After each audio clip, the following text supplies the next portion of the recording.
Selamat berjumpa lagi kawan-kawan, para pemburu kisah. Malam ini bertemu kembali kita dalam My Story Zone. Jangan lupa siapkan headset, siapkan kopi. Tapi kalau ke belakang jangan pernah pergi sendiri. Oke, nantikan cerita kami. Assalamualaikum warahmatullahi wabarakatuh. Halo sobat pemburu kisah, kita berjumpa lagi di Mystery Zone. Seperti biasa, kami akan menghadirkan satu kisah misteri yang akan kita bagikan kepada sobat pemburu kisah pada malam hari ini. Malam hari ini ada satu buah kisah kiriman dari sobat pemburu kisah. Bukan begitu Kang Surya? Iya, Mas Slamet Iwani ya. Mas Slamet Iwani yang mengirimkan kisah mengenai kegiatan KKN. Iya. KKN sekarang kok lebih banyak yang Pak Cek ya, pengalaman-pengalaman misteri dan horornya ini ya. Iya, ini apa namanya, kisahnya Mas Slamet Iwani ini terjadi tahun berapa ini Kang? Ini kebetulan tidak disampaikan tahunnya, tapi waktu itu dia kebetulan dari Fakultas Tarbiyah. Jadi dia bersama teman-temannya itu KKN di sebuah pelosok desa Pak Cek.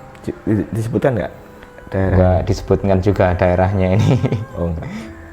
Oke, bagaimana kisah selanjutnya? Monggo Kang Surya dikisahkan untuk sobat pemburu kisah, kisah dari Mas Slamet Iwani ini. Iya.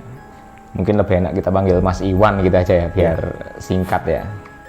Jadi seperti yang kita ceritakan di awal tadi, Mas Slamet Iwani ini dia kebagian untuk KKN di suatu pelosok desa Pak Jack, yang mana dia itu ya kebetulan dari Fakultas Tarbiyah.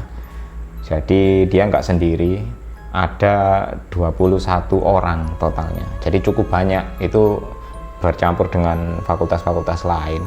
Jadi dia dengan beberapa mahasiswa dan juga mahasiswi itu kebetulan katanya dia di kelompok ke-13.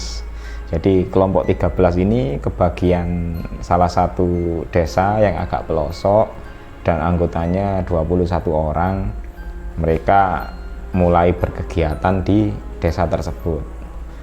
Nah, seperti biasa di awal tentunya mereka kan juga berkenalan dengan pamong desa setempat, ya istilahnya mengenalkan diri masing-masing, juga mengenai desa ini seperti apa, kegiatannya, program kerja mereka nanti apa saja, termasuk juga mereka nanti akan tinggal di mana selama KKN berlangsung.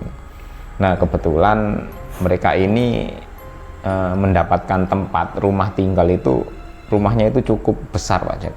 Bentuknya itu seperti joglo, rumah lama gitu ya, atapnya tinggi, banyak sekali kamar-kamar di sekelilingnya, dan untuk menampung 21 orang itu sudah cukup representatif lah.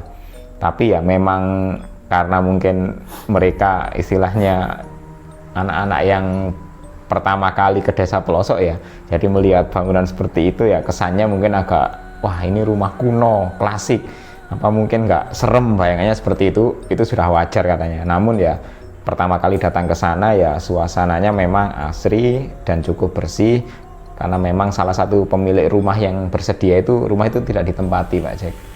Jadi memang sengaja istilahnya hanya untuk rumah singgah, kalau mungkin ada tamu atau ada istilahnya orang yang berkunjung ke desa, keluarga, sanak famili, termasuk paling sering memang digunakan sebagai menampung mahasiswa-mahasiswi yang KKN di sana. Jadi mereka semua singgah, rumah singgah itu di rumahnya Bu Bayu katanya Mas Iwan ini. Mereka mulai kegiatan seperti biasa dengan job disk masing-masing. Kalau yang grupnya Mas Iwan ini karena dia dari Fakultas Tarbiyah, dia dan teman-temannya itu kadang-kadang ya kegiatannya selain program kerja yang sudah tercatat ya seperti ngaji, terus juga ke TPQ, bahkan juga kadang-kadang dapat kebagian khutbah Jumat. Jadi cukup banyak program kerja mereka. Sementara teman-teman fakultas lain juga ya ada program kerjanya sendiri-sendiri. Nah, Mas Iwan ini memang sebenarnya cukup enjoy di sana. Tapi di awal-awal menginap di sana itu hampir tiap malam ini dia itu merasa kayak ada sesuatu sosok yang selalu memperhatikan dia.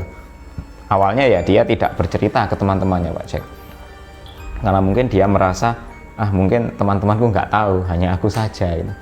Jadi Mas Iwan ini kerap kali dia di kamarnya, kebetulan posisinya itu tiap malam gitu, dia setiap kali mau tidur itu selalu ada sosok yang istilahnya melihat dia, baik dari luar maupun dari jendela yang kamarnya yang sedikit terbuka itu.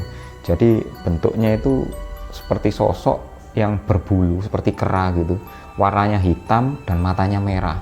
Tapi ya ukurannya tidak, kalau bayangan dia jangan-jangan ini sosok genderuwo gitu, tapi ukurannya tidak seperti yang diceritakan orang-orang. Ya ukurannya itu ya lebih kecil dari yang diceritakan orang-orang, seukuran manusia gitu. Tapi ya kok seringkali menampakkan diri ke dia gitu. Karena kebetulan Mas Slamet Iwani ini termasuk ya orang-orang yang mungkin nggak terlalu memikirkan hal seperti itu ya, karena mungkin program kerja untuk KKN ini lebih penting. Jadi ya dia mengabaikan lah, walaupun hampir tiap malam kondisi tersadar sebelum tidur, makhluk itu kerap kali seolah-olah ngawasi dia di kamarnya. Dan juga teman-temannya yang lain, entah mereka juga melihat atau tidak, Mas Iwan ini nggak pernah bertanya. Bagi dia lebih baik nanti sajalah, kalau KKN sudah selesai aku akan bertanya sama teman-temanku, karena kalau ini dibahas di awal bisa jadi wah kacau semua ini program kerja mereka ini. Jadi Mas Iwan ini cuek saja. Sampai akhirnya pada suatu kesempatan Pak Jack, Mas Iwan dan salah satu temannya ini Mas Rosid ini, dia itu kebagian jatah untuk jaga di base camp mereka, jadi rumah singgah, jaga di situ. Karena pada malam itu semua teman-temannya ada program kerja lanjutan yang mengharuskan mereka semua itu keluar. Ada yang istilah teman-teman yang bagian masak bersama, terus juga program kerja mungkin mengajari anak-anak sekolah yang ada di sana. Jadi pas itu malam Jumat Kliwon katanya Mas Iwan, dia sama Mas Rosid kebagian tugas jaga. Akhirnya ya sudahlah, kita berdua sambil merokok katanya nyantai aja lah, karena kebetulan program kerja kita juga sebagian sudah selesai, kita rileks saja, kita santai-santai. Nanti kalau menjelang malam jam 10, jam 11 kalau teman-teman sudah siap datang, gantian kita yang ngopi ke kecamatan katanya gitu. Sarannya Mas Iwan dan Mas Rosid pun sepakat, ya sudah kita nanti ngopi ke kecamatan gitu. Akhirnya mereka menikmati malam itu sambil merokok, sambil ngobrol. Ya Mas Iwan belum cerita-cerita lah, karena dia nggak ingin istilahnya KKN mereka itu bubar gara-gara pengalaman yang dia lihat selama ini Pak Jack. Akhirnya mereka lagi bersantai, Mas Rosid ini berkata, "Cak, aku tak ke kamar mandi dulu ya." "Oh iya, nggak apa-apa." Lah Mas Iwan ini ketika ditinggal sendiri gitu ya ada perasaan was-was di dirinya. Waduh, biasanya kalau jam-jam segini itu mau tidur ini mesti sosok itu kayaknya nyamperin dia, ngawasin dia. Waduh, ini moga-moga nggak ada apa-apalah malam ini. Jadi Mas Iwan ini terus meyakinkan dirinya supaya dia tidak takut, dan ya berharap temannya Mas Rosid ini cepat-cepat dari toilet segera keluar gitu, segera nemeni dia lagi duduk-duduk di area depan rumah gitu. Nggak lama kemudian Mas Rosid langsung keluar seperti diharapkan Mas Iwan ya. Jadi, "Wah, Cak, ayo ngopi ke kecamatan yuk," gitu. "Loh, ini jam berapa ini? Belum jam 10, ngopi nanti nggak enak sama teman-teman, mereka datang kita sudah pada pergi." Nggak apa-apa, ngopi aja sekarang."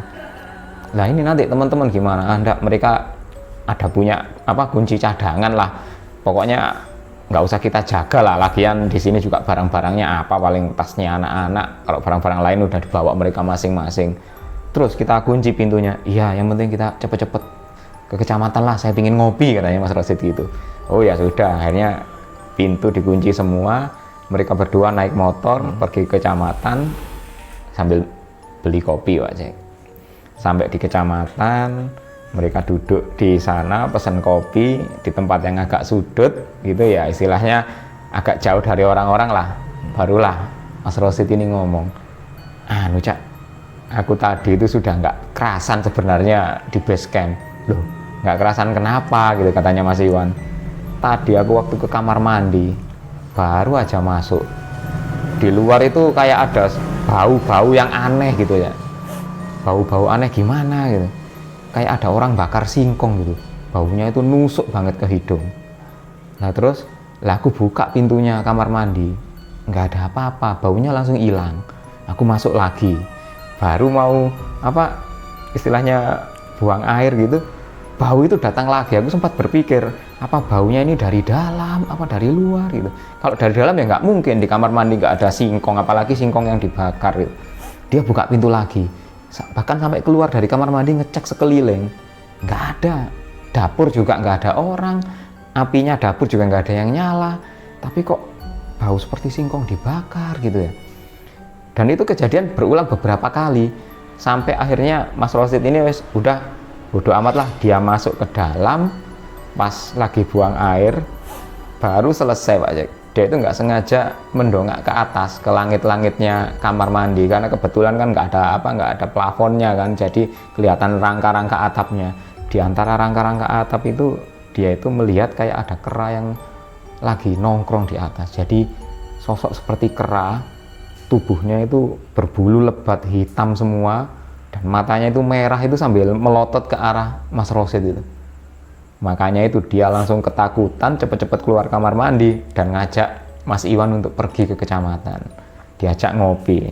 Akhirnya Mas Iwan cerita, waduh, mending aku cerita apa adanya aja. Akhirnya Mas Iwan ngobrol, iya sebenarnya aku sering lihat makhluk itu.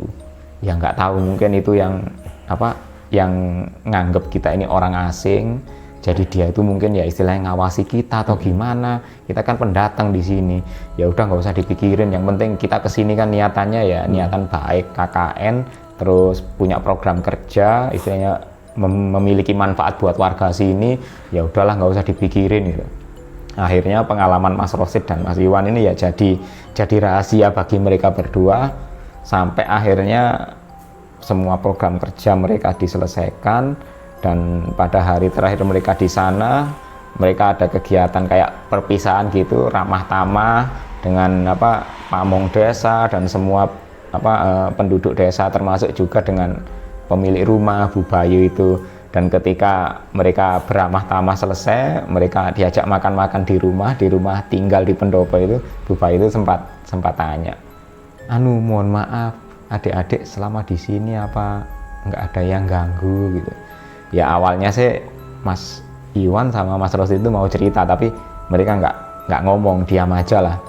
Nggak taunya ada salah satu temannya dari fakultas lain, mahasiswi cewek, namanya Mbak Ana itu. Dia sempat cerita, iya Bu, saya biasanya kalau nyuci baju di dekatnya kamar mandi di belakang itu, kayak ada orang lewat gitu, orang melangkah gitu. Deket banget, saya nyuci itu kaget, kok ada orang lewat, saya tengok kiri kanan nggak ada. Saya lanjut nyuci lagi, ada orang lewat lagi, dan itu berkali-kali dikira temannya, sampai akhirnya Mbak Ana itu ketemu dengan siapa yang lewat berulang kali itu. Ya sosoknya sama seperti yang dilihat oleh Mas Iwan, Mas Rosid, jadi seperti seekor kera gitu, berbulu hitam legam, bulunya panjang-panjang, matanya itu merah. Akhirnya ya pemilik rumah itu menyampaikan permohonan maaf. Iya sebenarnya saya mohon maaf, karena memang di sekeliling rumah ini, termasuk di rumah ini ada yang nunggu. Yang nunggu itu sosoknya seperti itu, kayak genderuwo gitu. Dan istilahnya dia memang sering menampakkan diri, tapi ya istilahnya ya nggak sampai mengganggu sampai parah gitu. Dia memang hanya menampakkan diri, mungkin hanya sekilas ya mereka itu melihat, tapi kalau sampai mengganggu sampai cukup parah biasanya enggak. Ya memang saya sebenarnya mohon maaf dulu, karena kalau saya dulu cerita dari awal nanti adik-adik nggak jadi KKN di sini. Istilahnya ya bagi mereka itu suatu hal yang istilahnya permohonan maaf lah bagi pemilik rumah itu. Akhirnya ya Mas Iwan dan juga Mas Rosid termasuk teman-temannya juga ya bisa memahami, bisa memaklumi, karena mereka juga selama di sana fokusnya juga program kerja untuk KKN, hingga akhirnya setelah selesai mereka pulang bersama, mulailah Mas Iwan dan teman-temannya itu bercerita. Ternyata ya nggak mereka berdua atau bertiga saja, yang lain juga merasakan hal yang sama Pak Jack. Tapi karena mereka fokusnya memang untuk KKN, jadi ya itu mereka abaikan lah. Lagi pula gangguan-gangguan yang mereka dapat itu hanya sekedar penampakan, nggak sampai istilahnya mencelakai gitu. Bagi mereka ya sudahlah, kalau kejadian yang seperti itu ya mungkin kita fokus aja ke kerjaan kita, program kerja kita. Jadi ya itu pengalaman Mas Slamet Iwani, Mas Iwan ini Pak Jack bersama teman-temannya ketika KKN ini Pak Jack. Ya apa ya Kang ya, kejadian yang dialami Mas Iwan ini ya cukup beruntung juga ya. Iya. Karena ada juga sih beberapa kisah-kisah KKN yang lain yang mungkin Iya, lebih parah lebih gitu. parah gitu gangguannya. Lebih horor. Nah, padahal ini tadi ya kalau penapas seperti itu sangat horor sebenarnya, Iya, tapi kan tapi nggak untungnya mengganggu. nggak sampai mencelakai Iya, gitu betul, Pak betul. Jack ya. Intinya di situ. Dan Mas Iwan ini juga sangat menjaga ya. Iya, menjaga kekompakan, kesolidan Iya. teman-temannya ya. Kalau Iya. Pak Jack dulu, KKN gimana Pak Jack? Ada pengalaman? Iya, tapi di kota kan. Oh, di kota. Lain. Iya, iya. Jadi nggak pernah merasakan yang suasananya di. Oh, di pelosok Pelosok. desa seperti itu ya. Iya. Kalau Kang Surya gimana dulu? Ya saya dulu KKN-nya karena kebetulan kan saya jurusannya kan jurusan berhubungan dengan konstruksi Pak Jack ya. Jadi ya KKN-nya di tempat-tempat konstruksi dan Di kota juga ya. Di kota juga. Iya, tapi belakangan ini sangat marak sekali fenomena-fenomena cerita-cerita mistis di KKN, terutama Betul. yang KKN yang kebetulan ya ada di daerah. Di Gitu. daerah yang lain yang berbeda, istilahnya mereka juga harus adaptasi dengan tempat baru. Itu selalu saja ada hal seperti itu Pak Jack. Dan itu yang kita nggak ngalami ya, karena kita nggak pernah ke KKN di pelosok seperti itu. Iya. Ya, Dan- mungkin sobat-sobat pemburu kisah lah yang punya mungkin, cerita-cerita tentang yang kebetulan mungkin KKN iya. di daerah. ya. Terus ada kayak semacam hal-hal yang cukup misteri atau gimana, bolehlah dibagikan ke kita Karena gitu. gini, ada kemungkinan juga karena di suatu tempat, di suatu daerah itu kan mempunyai budaya, mempunyai satu apa ya istilahnya itu mitos tertentu. Mitos. Dan ini ketika ada orang luar masuk ke situ, nah otomatis kan harus menyesuaikan diri Betul. ya.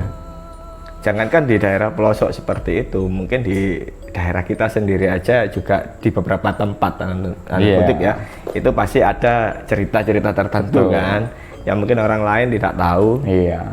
Dan ketika orang itu datang, dia malah bersentuhan langsung dengan hal tersebut. Iya. Malah kalau saya Pak Jack ini pribadi ya, saya kalau di tempat KKN aman-aman saja, malah di kampus yang serem. Ya, benar itu. Iya. Oke, terima kasih Mas Slamet Iwani atas berbagi kisahnya dengan kami. Oke, untuk sobat pemburu kisah, jangan lupa untuk like, subscribe, serta tinggalkan komentar di bawah.